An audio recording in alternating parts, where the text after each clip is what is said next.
हम मीनू झा प्रणाम करै छी समस्त मिथिलावासीके। एकटा झूमर दऽ कऽ उपस्थित छी।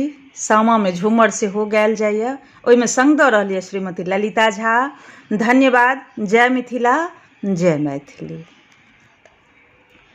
भोर भेलै हे पिया भिनसरबा भेलै हे, भोर भेलै हे पिया भिनसरबा भेलै हे।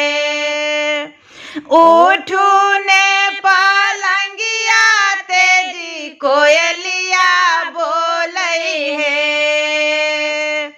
उठबे करबै हे धनी हम उठबे करबै हे। दाहिने मुरठबा हम कलकतबा जेबै गे, दाहिने मुरठबा हम कलकतबा जेबै गे।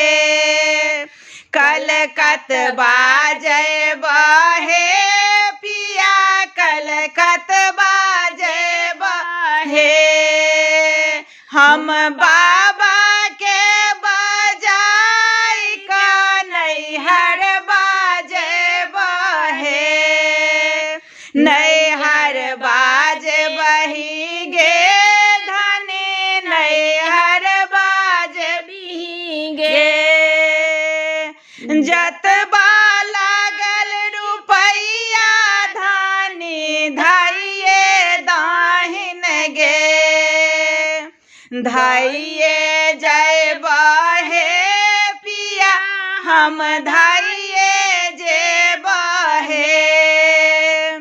जेहने एलियै बाबा घर सब बनाइए दहा हे, बनाइए देबोगे धनी बनाइए देबोगे।